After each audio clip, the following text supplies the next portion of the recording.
Well, hello, BookTube. Um, I didn't know what to do for my second video, so I decided to, narrate or show you my latest book haul. It's a lot of books. So, around here, I don't have a lot of thrift stores. I mean, we do have some thrift stores, but usually you can only check those like once a month at most, and you've exhausted whatever's there. And so the real treat is when I get to drive to the city for an errand, and then I can stop in at some bookstores along the way, and I usually find a lot there. I could buy shelves full, bookcases full, just stopping by at multiple thrift stores in a given day. So maybe it's a good thing I only go to the city once in a while. It's like an hour and 20-minute drive, so I don't get to go very often. When I do, I take advantage of the thrift stores there. And I have a big stack of books. I think I'm gonna have to separate it between fiction and nonfiction. I got a ton, or I guess fiction and classics, which are put together, and then nonfiction. I'm gonna do the nonfiction here first because they're within reach, and just talk a little bit about why I picked them up. Let's give this a try. First one is Fast Food Nation. Let's see if I got this. Fast Food Nation by Eric Schlosser. I did not think about pronunciation, but I guess I should have. Anyway, this book is a nonfiction book about fast food. I guess in the American context, just I guess American is the intended book or intended audience because it's Fast Food Nation. But it's basically him writing about what the bad effects or the side effects of fast food and the popularity of fast food, and I guess maybe he's exposing fast food companies. I'm not entirely sure, but this book this is an odd mass market mass market version of the book. I have not. This is not in print anymore. I don't think. I've never seen this one. There's a paperback with a McDonald's cover or something that I've seen on Book Depository, but this is a book I had on my wish list, and I was very happy to find this almost brand new copy. There's that. And then the next one is Cleopatra by Stacy Schiff. Oh no, the mirror effect. Well, I don't know what to do about that, but anyway, you have to take my word for it. This is Stacy Schiff's biography of Cleopatra. Not much to say about it except for that it was immensely popular, and I heard that it's great reading. And even though Cleopatra really doesn't interest me that much, she does touch a lot of areas that do interest me, including Roman history. And I've heard that we don't know a whole lot about Cleopatra herself, so hopefully we'll get a lot of Roman history that she lived through and dabbled in. So. And the next one is a hardcover, beautiful hardcover.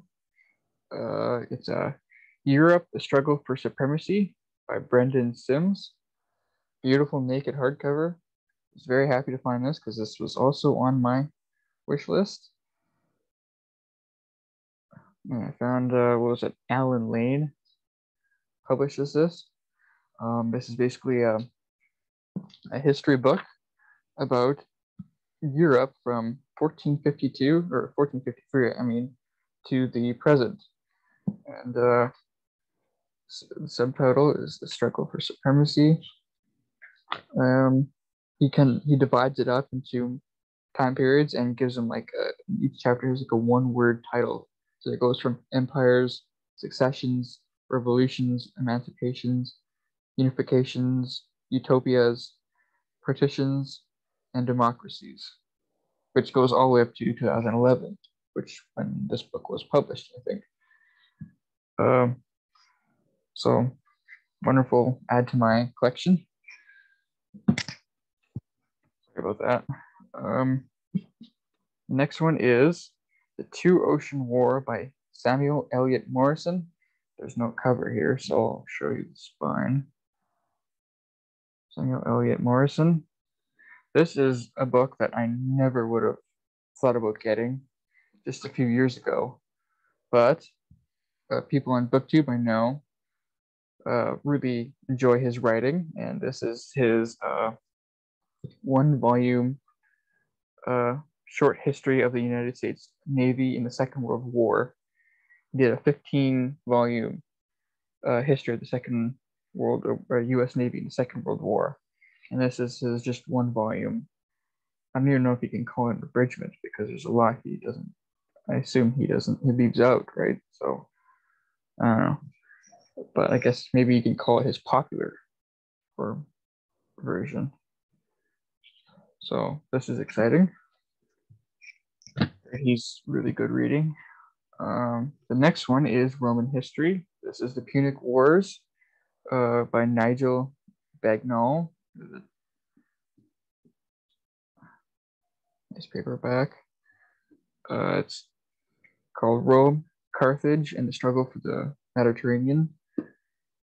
This one I picked up because Roman history does interest me. It doesn't interest me as much as some people in BookTube, but this I guess he gives an account of the part one. He gives background, and then part two is the First Punic War. Part three is an in-between strife. Part four is the Second Punic War, and part five is the Third Punic War. I don't know a lot about this kind of Roman history, so but I heard Punic Wars, and I also know that has to do with a time period that Livy writes about, and Livy interests me. So maybe getting some, I don't know, background from this book would be helpful. Next book is also Roman history. The Army of the Caesars by Michael Grant. Michael Grant was recommended on BookTube before.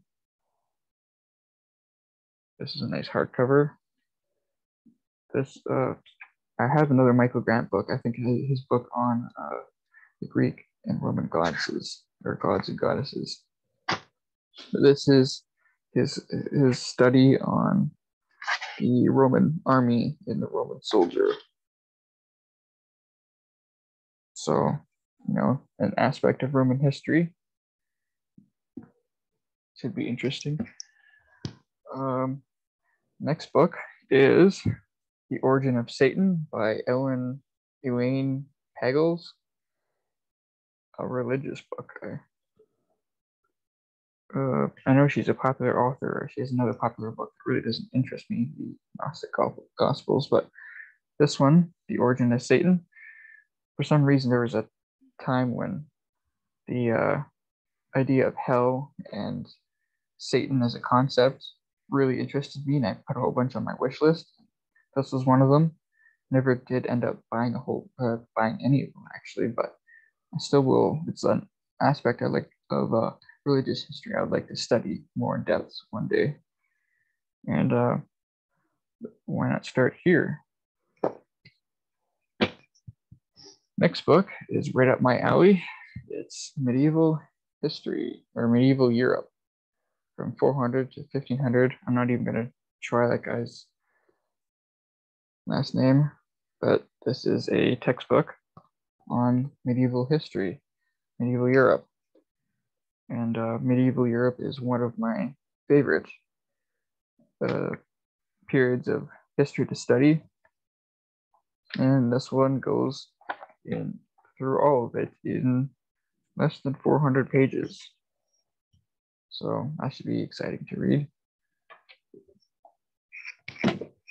The next book is, let's see, The Penguin History of the World by J.M. Roberts. Nice fat mass market. Oh, I should do that. Sure. I think this was recommended on BookTube once as just really well written. I hope this is the one because other than that, I don't know. Other than interesting reading, I can imagine how useful the history of the world would be because there's so much you have to leave out, and each page could have a entire bibliography on it. But I'll give it a try. The next book is something similar. It is A History of the Modern World, which is a textbook style, kind of battered, but I heard this was good reading. And from the little bit that I sampled, the first page or two that I read, it is interesting, engaging writing. I don't know. Maybe I should show the inside here. And this was very much a textbook. It's got a few places that are underlined and some names in here from previous owners. Top and on the side here. But yeah, I've wanting to buy this for a while because of how interesting I've heard this guy's writing is, or how engaging it is. And I'm glad to find one for a lot cheaper than I would have found online. I think the price I paid for this would have been wouldn't even have paid for shipping if I went on eBay. And the last nonfiction book, or at least the non-classic nonfiction book, is A History of Modern Europe, Volume 2. This is a textbook, a Norton textbook. This one was kind of an impulse buy because I really don't need another expansive textbook like this, but I was very tempted to. I was very tempted, and so I picked it up. The page count just continues on from Volume 1. And I looked up Volume 1 online to see if I could get a cheap copy, but nothing really struck my eye. So yeah, this is from the French Revolution to the present. And presents, this volume would be 2010. So about the same as that era book. So that's my nonfiction, or at least non-classic nonfiction. And I don't know, I guess I'll maybe pause this and get my classics all in reach, or all the novels in reach. Okay, I'm back, and all my classics and fiction are within reach now. I'll start with Zola from Oxford. This is Le Bête Humaine. I'm not entirely sure what the English title would be, but anyway, Oxford publishes a lot of Zola, and I don't know, he strikes me as kind of like a prolific author that would be kind of boring to read, but finding a used copy for cheap is probably the best way to sample an author that Oxford finds worthy to republish. So I have one other book. I think it's right there, somewhere around here. On my bookshelf, I have another novel by Zola that I have not read. This will be my second Zola novel, and it's probably enough to see if I will enjoy him, because if I do, I have probably 20 more volumes Oxford publishes that I could enjoy. The next one is The Story of the Stone by a Chinese author, and I'm not going to butcher the name. This is volume 1 in a 5-volume set that Penguin does, and as you see, the spine is quite cracked, so this was well used, but still works for another read, so I can sample this and see if I want to go into the other volumes. Good to find. This was a novel that I was aware of and that I had on my wish list, but never really occurred to me to pull the trigger and buy a new copy, and I'm glad I waited. So that one. Next is, this one is a find. Miserables. I don't know, I probably butchered that too, but by Victor Hugo. And I haven't read any Victor Hugo, but I know this is one of the must-read classic books. And I know I can get a free version on Project Gutenberg, but I wanted a modern translation of this big fat novel. And this is a penguin book, not a classic, but it's just a penguin book, a movie tie-in. And this translation is from the 70s. It was first published in 1976 by Folio Press. And this, yeah, there we go. I've been wanting a modern translation of this one for a while, and I'm glad I waited. Next one is a huge find for me. This one is Lonesome Dove by Larry McMurtry. Never read any Larry McMurtry, but I've heard a lot of good things about this novel. One of the best Westerns ever written, apparently. I can't say because I've never read Western in my life before, but this is a good one to try, I think. I have another Larry McMurtry, a hardcover of like a short 200-page novel of his that I'll probably try first. And I also have True Grit, which is also another classic Western. Next one is a very interesting one. The Kindly Ones by Jonathan Littell.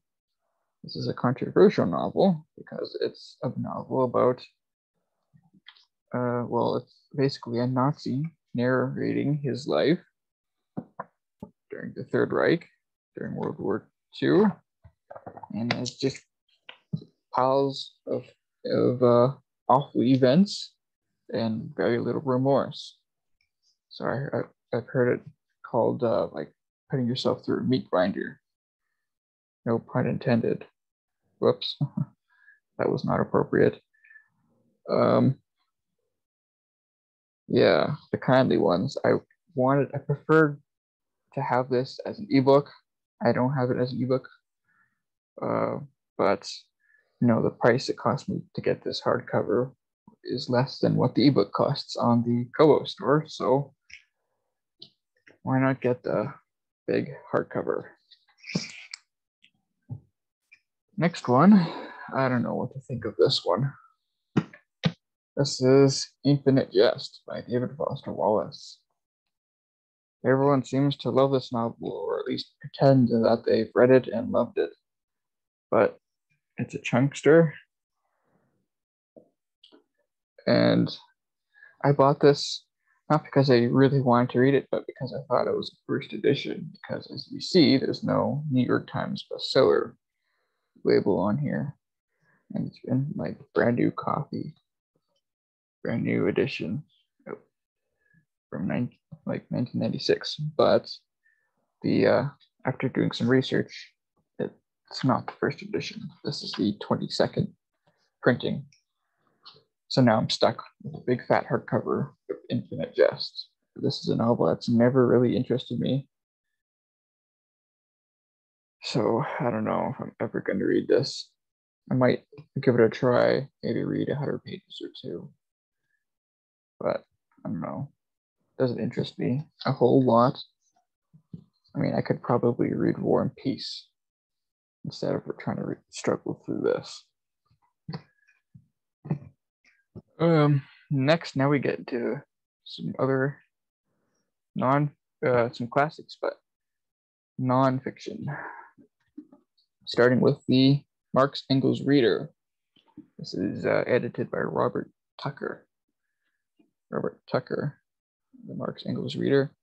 One of my goals is to slowly read my way through the Western canon, including philosophers and guys like Marx, because like him or hate him, he's extremely influential.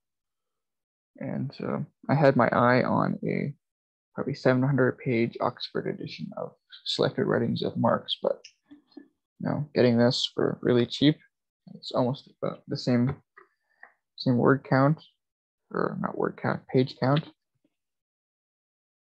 I decided to pick it up. Oh, well, here we have more fiction, classic fiction. We have Journey to the Center of the Earth by Jules Verne.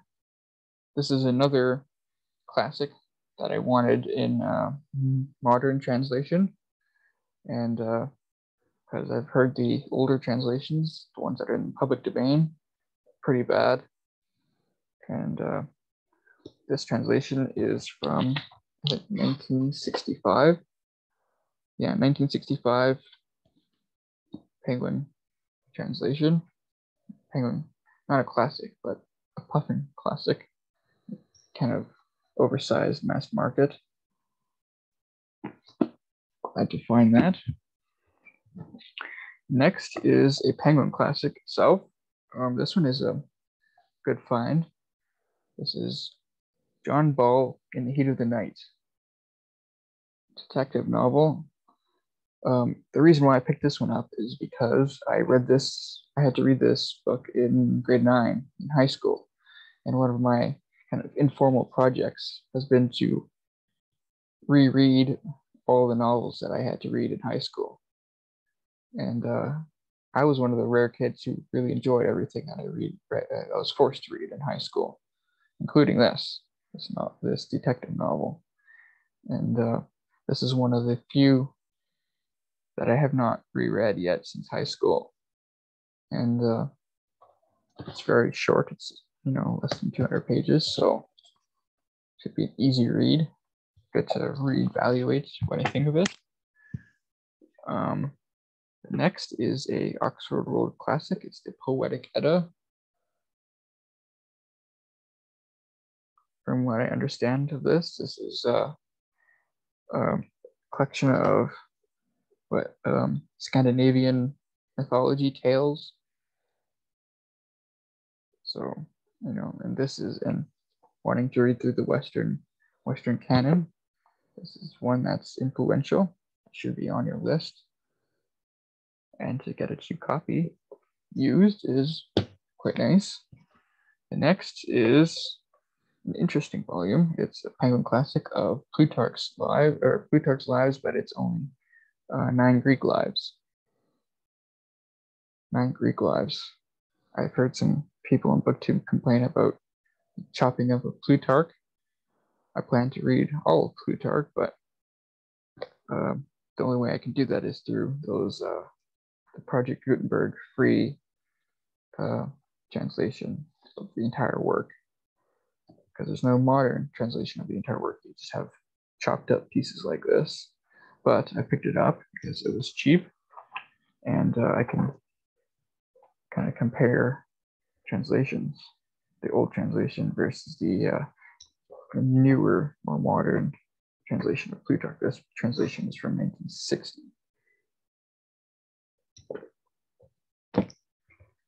Next is The Imitation of Christ.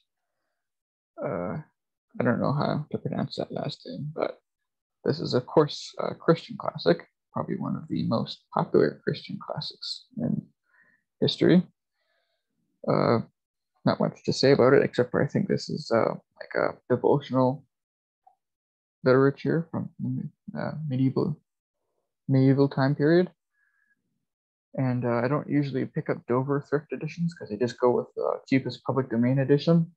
But this edition is a translation from 1940, so it's still technically under copyright, I think, or it should be. So I picked it up. I can probably get a free public domain translation in Project Gutenberg, but modern translations seem to be at least the better way to go for classics like this. Next one is another Penguin classic, and this one is a weird volume, and it's an impulse buy, admittedly. This is The Cistercian World, Monastic Writings of the 12th Century. So a certain monastic sect from the 12th century. This is just a short collection of their writings. I think this is what, 300 pages, and just collects certain monastic writings from the time period. Yeah, there's the table of contents, and now you can't see that. The camera is too bad. But yeah, this is religious writing from that time. I don't know, not entirely sure why I picked it up. I guess it's because I've just never seen it before. But it should be interesting, I think. And if it's just too boring, I'll probably bring it back to the thrift store. So the next one is also a Penguin classic. It's The Social Contract by Rousseau. Nice short one. This one is also, this one's under 200 pages. And The Social Contract probably needs no introduction by me. I have not read any Rousseau, but I plan to read him when I slowly walk through the Western canon. There's a lot to read for Rousseau, and he's an influential thinker, whether you like him or not. The edition I had in mind to get was big, fat, kind of collected works, or selected works is probably the appropriate term, which included The Social Contract, but I'm always up for more translations of classic works. So, and the next one, this is a modern library edition of The Travels of Marco Polo. This one I'm kind of torn about whether I should have bought this or not, because it looks like this is a public domain translation by William Marsden, but it was edited and revised in the 1920s by Manuel Comroff. So this is a translation I could get online for free, just edited in like almost 100 years ago, because I believe they include in this edition Michael Comroff's introduction, which is from 1926. So that's a long time ago. Maybe I would have been better off getting a Penguin Classic or something less. But I'll definitely give this one a try. And 2 more books left. The second to last one is a naked hardcover of Studs Lonigan by James Farrell, I believe an Irish-American author. This is basically, was it a trilogy or something of books? Yeah, trilogy. Young Lonigan, The Young Manhood of Studs Lonigan, and Judgment Day. This is I've seen this recommended on BookTube, and the only edition that's still published of it is the Penguin Penguin Modern Classics. And so seeing this kind of International Collectors Library edition was really good find, I think. It's almost over 800 pages, and I've heard just what I've looked up about this novel is that it's realism on steroids, essentially. And I've heard some people say that makes it boring, yet I've also heard some people say that it's well done. So got lots to read. And the last book is also a really good find. It's the Collected Stories of Eudora Welty. I've heard a lot of praise on BookTube of Eudora Welty. I've really been eager to get to her short stories. Nice hardcover. And interesting, the previous owner put a little news clipping of Eudora Welty's death taped inside the dust jacket there. Eudora Welty, I love short stories, but the problem with me and short stories is that I usually buy collections of short stories and just put them on a shelf and forget about them. I have a whole shelf right over there, not on my bookshelf. I have very few on my bookshelf, but on another shelf, I have a lot of short story collections that I've maybe read one or two short stories at most from them, and I just neglect them. So what I've been trying to do is, no, I don't have it around, but I have my e-reader. I usually buy short story collections on the e-reader and just take the e-reader wherever I go, and then can pop down a short story in public, or whenever I can't take a big fat hardcover with me, and then consume my short stories that way. So that's how I prefer to have my short story collections.